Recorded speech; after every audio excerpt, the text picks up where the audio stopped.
Honestly, people don't do that. So I got to. People don't do that. That's really, really great. Woo! All right, everybody. This is My Juan here at Dash Radio on the Hollywood Walk of Fame. Today, I'm with the UK pop star, songwriting sensation. You just absolute hustler in this industry, grinder, endured the rain. What an Katy introduction. Tiz. Thank you so much. How are you doing today? Good to meet you at last. Thank you. No, it's so nice to meet you, and it was fun to. So one, I have some beef with you. I hope that's okay. We have to address this because you got a song stuck in my head. Yeah. Following the Sun. Yes. I cannot stop hearing that in my head. Oh, I listened to almost the entire remix suite. Did you? Because it just was so catchy. Oh my God, that's like, amazing. You know, Thank you. You can find me, find me, following the sun. And then the second part was like somewhere creeping up behind. Just so genius. How does he know the lyrics and I don't? This is worrying. Because it's so catchy. Thank you. It is I'm so pleased. catchy. I'm so pleased. Yes, I think people are gonna love it. I think it's gonna be one of those songs. And I love you did a very like early 90s approach to releasing the remix suite. Like Yes. all the different variations. Oh yeah, we had some seriously good remixes on there. It's amazing. Yeah. And everyone put their own stamp on it, and yeah, it's been really cool. It covers almost like every party. Like I feel like it could play in the UK. That's such a good way of explaining it. Caribbeans, like there's a island one too. I felt Yes, like. yeah. You know it all. We've got a genuine person here. I'll tell you my gentlemen. favorite version. Yes. The acoustic. Oh, I love the acoustic. My God, I loved it. Just stripped down. It just was like the vocals, just like minimal instrument. Oh my God, I feel like that's when you know you've got a really good song. Yes. You know what I mean? When it comes across and it translates acoustically. Yes. So I wanted to ask, did you build that song acoustically originally and then go into all the different variations? We did. Actually, weirdly enough, my brother, who's so just like, to explain a little bit of it because it's quite confusing. There's two bands involved, and there's Super High and there's Neeka. And Super High is my brother George and Rick. Yes, yes. So they're doing that one, and then Neeka. Wait, your brothers? Yeah. Well, one of them's my blood brother. The other one I would prefer as my blood brother because he's like. Which one's your blood brother? So George is my blood brother, and then George. Rick. Well, we've all grown up together. We've been, they've been in my life for as long as I can remember. Oh, amazing. Obviously, George has. Duh. But then Neeka is myself and another fellow songwriter who's incredible called Negan, and we've known each other for years too. Okay. So when we got together and we wrote the song, we actually were just kind of jamming around, and it starts on guitar, and I'm pretty sure my brother had a banjo. Oh, we were playing on a banjo. So it started out very acoustic. Yeah, completely. And then it was really organic. The way it was built was amazing. We did it because we just loved the sound of it. It wasn't a case of like, overthinking, what the charts want to hear, or we were just like, we just love this song and it feels good. So that melody you captured, that moment, yes. that you following the sun, is just so like catchy, and I feel like so many DJs are gonna try to build their own EDM versions around it. I love this. Like, thank you. No, thank you for making the song. I work at all the EDCs, every Insomniac festival. We do the live broadcast. Amazing. So I'm always there just for like the culture of it. Yes. And this past year, I remember hearing that Do It To It song everywhere I went. Oh, everywhere. The year prior, it was a different song I couldn't remember. And I have a feeling in the next few years, like Following the Sun, I'll be hearing it. Every DJ, or at least a lot of them, You've made my day. That's amazing. Do you know what? I went to EDC in Vegas years ago. I think it was like maybe 2017, 18. It was the most incredible experience of my life. Isn't it fascinating? I just stood in the middle, just like looking around, like this is, and the people are amazing. Oh my awesome. God, they call it PLUR, peace, love, unity, and respect, and it's like there's no bad vibes. No, there isn't. There's literally it's no literally bad like vibes. a little town, like you're away from society. It's a bubble, isn't it? It's amazing. I really, really want to go back. So. Yes, I will be there in May. Well, so will I now. We go every year. There you go. We you just lost your +1. Yes. Because I'm coming. This is actually a perfect segue into what I think is so beautiful what you've done with your career. So I actually went back. I like to dig. So I listened to a lot of your earlier work. I listened to like Red Cups, the Big Bang. That's old school. Love that. And then I got into Whistle, of course. Yes. And I feel like I don't know what happened, but I feel like you started pivoting more into like the club EDM scene. Or I guess like you know what? house records. Absolutely. Recently, on kind of like the solo side, I have been doing more of that kind of stuff, and I'm loving it. Working with a lot of DJs, featuring on music, and it's something I've never really dabbled in before, and it's really exciting. What started it? What was the spark behind it? Do you know what? And this might sound crazy, but being in the gym, that's what I listen to. I really do. And I really like, I decided, you know, to kind of like start writing stuff that hypes me up. Interesting. And I really, there's a vibe in the studio when you're writing that kind of music, and it's amazing. And I work with this amazing producer, and we've done a lot of stuff with different DJs and things like that. And it just happens really naturally with us. Like it just works. And music should be effortless. Some music's hard, obviously, but for me, like I'm a very like excited, probably guess that. Excitable person. So like if it's happening naturally, we roll with it. So yes, and I think it's such a it's like two peas in a pod, because producers and DJs, the one challenge they need are songwriters and singers. Yes, I was looking for as like we call it top lines, right? Yeah, exactly. That's exactly what to me you have executed throughout your journey. Is, you know, writing songs and like delivering the vocals. So and do you know what? It's weird because in lockdown we were writing over Zoom, obviously, and I would sing the vocals under a duvet in my bed, and they've made it out. These songs have made it out. There's one called So Ego that's with Martin Jensen and a DJ called Gowlin, and that was recorded under a duvet in my bed. Why were you doing it under the Because duvet? we couldn't be together, because of the lockdown, so I had to record the vocals at home. And they came out amazing. There we go. So we were saying before we jumped into this that like with technology these days, you get so many ways to like get a high quality recording and totally. get it out there. Yeah. Well, you've had such an interesting career, and I love where you're at. I love where you're at from, because you've went through the label system like 3 times over, right? I have, definitely, yeah. Warner, if I'm correct, Elektra, Atlantic. This guy really knows his stuff. I do my research. I do my research. Yeah. Well, I do this other thing too. I like to give every artist an album from my CD collection. Oh, that's so good. Yeah, so I had an album I picked for you like organically from my thoughts, and then the more research I did, I think I discovered what's like one of your favorite songs. So I'm gonna let you pick between the 2 albums. Oh, okay. We're gonna start with the first one, so I sat over here. This is impressive. Justin Timberlake 2020 Experience. God. That Love has your this favorite album. song, Not a Bad Thing. Is that still one of your favorite songs? Of course it is. Look at this CD. That's so cool. I haven't seen one of these in so long. Yeah, so I thought that was interesting, because I love Justin Timberlake, and that's not a song I ever go back to. No, do you know what? Justin Timberlake for me is an icon. Like genuine icon, and will be forever. I remember going to see him once, and I wasn't even dancing. I was just staring like a psycho. Like, just incredible. The voice, the dancing, everything. And the top lines, all of it. Yes, and he's always been so in touch with, like, good music. Yes. Like, when he did his first album, he went to Virginia Beach and worked with Timberland and Pharrell.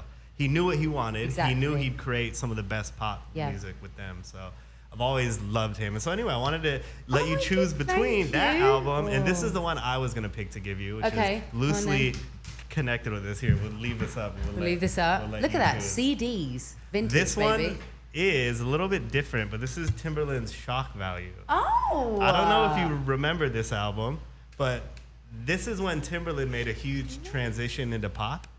He was still, you know, he's always been one of the best hip hop producers. Yeah, this was like the moment.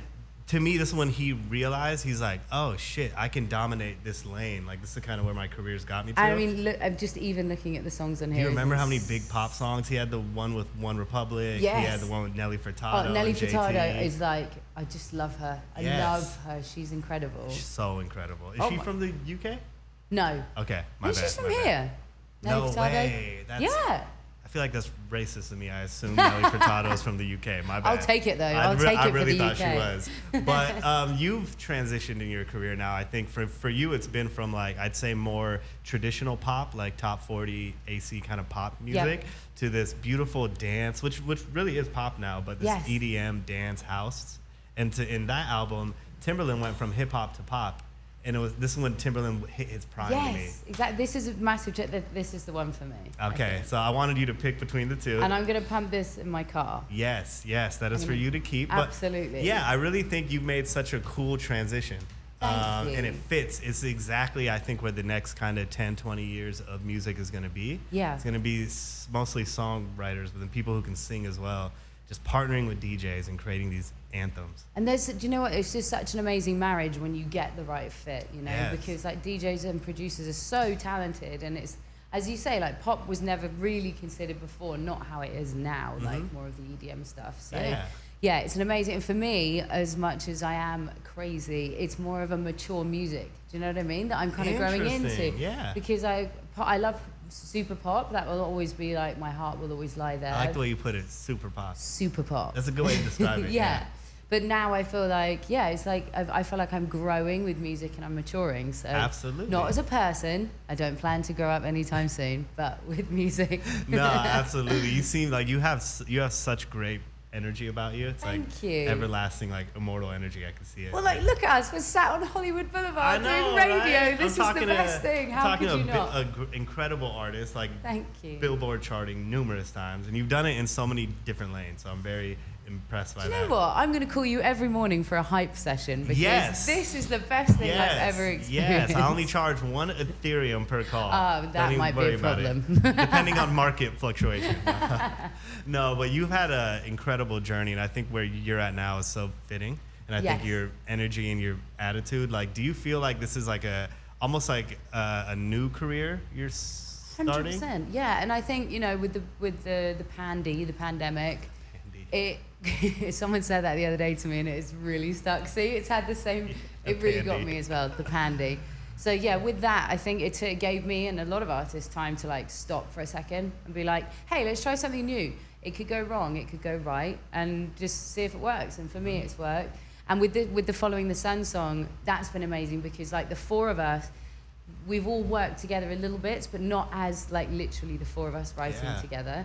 And, you know, that song, I feel like we wanted it to have a vision of sitting on Ibiza on a beach with a cocktail and living your best life. So I think, couldn't describe it myself any better. Well, I mean, I'm hoping that Ibiza sends us some kind of like free flights because I'm sure we have made everybody go there. Listen, you're going to be there in no time. That song is going to be playing in probably every club in Ibiza in no time. I really believe it. Like, it was honestly, from just listening to the original version, I immediately was like, oh, that's catchy as fuck. And then I went to the remix suite, and I probably got like 6 remixes in before I was like, I'm literally listening to the same song. But I love it so much. I never felt like it was like too much. That's so great to hear, because as I say, like I feel like every producer and DJ has put their spin on it. And they've really made it their own, which sometimes you don't have, you know, sometimes it's kind of like the same song and you're a bit, ugh. Yeah, it'll start to get really dry. It felt different. I felt like I was getting a new song every time. That. So it's amazing, amazing song. So I got 2 last questions for you. One, so from this song and all the success you guys have had, do you plan on releasing like a full-length project with the 2 groups? Yeah, definitely. I mean, obviously, as I say, like George and Rick are family, and Negan's family as well. We're part of a group. This is like, I've never been part of a group before. Yeah. So for me, like, we work so incredibly well together. Our voices blend well together. Like, I think we've both been in music long enough to like understand what we want and what we don't want and things like that. So we're going to put out more music. And, you know, I think we're all very open to putting out more music as the 2 groups as well, because it's worked so well. And this is our first single, and the success we've had is ridiculous. Absolutely. And it's a dream come true, literally. So yeah, watch this space, but we'll definitely be putting out more music together. Such a beautiful thing. I'm so hyped for that. And have you and your brother, like, I have 3 siblings. I love them to death. Like, I'll kill somebody for them. But I will also kill them if I live with them. If I'm with them for over like 24 hours, it just starts to like... Don't you find with siblings, no one is allowed to be rude about them apart from you? Yes. Like, if anyone else is like, I will hunt you down. Yes, but everything my sibling, like everything siblings do, we're like hypersensitive to. Totally. You know what I mean? Just from the way that they like wake up, you're like, why are you so loud when you're walking around? That's so true. Actually, yeah, the other day, like, my brother will answer the phone and go, hey, what's up? And I'll be like, what's up? Yeah. What's up? Exactly, really? Right? Oh, okay, I'm telling Mum. Like, so how is it working with them? You guys get into any beef? No, do you know what? We don't. I mean, I can pretend we have. Yeah, so I body slammed him last week. No, I'm just kidding. No, it's really quite boring. We work really well together. So. Wow, that's fun though. Yeah, and it's you know, I'm the little sister. I'm like the annoying one that's followed him around for his whole life, and so like, yeah, I mean, in the studio, I'm the younger one, but it's funny, in the studio we mess around a lot. And they'll do things like, I'll go in the vocal booth, say it's like a ballad, we're doing a ballad, it's super emotional. I'll be in the vocal booth, I'm, feeling myself. And they will like turn the vocal up so it sounds like a chipmunk. And then make me record. And I'm like, I can hear it, and they're just dying laughing. I know what you mean. We used to do that to rappers when they'd go in the booth. We turn the auto-tune up all the way after they recorded their verse. And you're like, what? They'd sound like a shitty T-Pain. Yeah. Like, what the fuck happened? And I'm like, bro, that's how you did the verse. It's not our fault. Yeah, that's great that you guys can have fun. Yeah. So I want to end this with, I think, a lot of times in life we don't see the blessings as they're happening. And I think this might sound weird, but you've had a long journey to get to here. I have. And I see so much excitement in you with this song. Yes. And I almost feel like you had to go through everything you went through, the ups and downs, dropping the songs, maybe not seeing the reaction you wanted, and not getting to the top of Billboard as fast as you wanted, because you've been through it. And it's not easy as an artist to keep persevering. No, it's not. And for me, one thing I have learned is to enjoy every moment. Like, if you've had a day where you thought you'd do something, you do it a little bit better, celebrate that, because you really do. We all give ourselves the hardest time, and we're our biggest critics. And for me, I've just learned, do you know what? Everything is happening. It's going to happen regardless of you. Enjoy it. Literally enjoy it, and laugh and smile as much as you can. I love that. I can feel that from you. And I think your journey's kind of molded you into this. It 100% has. And do you know what? I appreciate all that you've said. This has been a really great interview. So I appreciate you getting Following the Sun stuck in my head. Yeah. I might have beef with you because I don't know how long it's going to take to wash it out. I'm going to have to listen to it for another 6 hours straight. Yes, just to flush it out of my system. That's fine by me. But no, you're an incredible human being, amazing artist, songwriter, singer. And I just can't wait to see what Neeka and Super High have, for and we'll be back. Do you know what? I'll bring them all back next time, and you can have the chaos of the four of us in the studio. And thank you. She brought me Starbucks treats. Who doesn't love Starbucks? So to all the artists out there, I've given all of you artists an album. It's taken over a year for me to get something back. Yeah. All right. This is a call out to every artist. I want some damn snacks going forward. No, thank you so much. Thank you. Thank you for having me. Of course, everybody. Katy Tiz. By the way, I love your last name. Oh, Tiz! Tizzard. Oh, that little thing. Tizzard is an awesome last name. I'll tell my mum and dad you said When that. I looked you up, I was like, she sounds like a villain. It sounds like a movie villain. I'm secretly pretending to be an artist, but actually I'm a Disney villain. Katy Tiz, thank you so much. Everybody, go listen to Following the Sun now. Yeah. And if you want to understand more of her journey, go listen to Whistle, go listen to Red Cups, Big Bang. There's a lot there. There's a you lot. can kind of see the growth as you listen. Exactly. Thank you. Alrighty, of course. Thank you so much. We're out. Peace.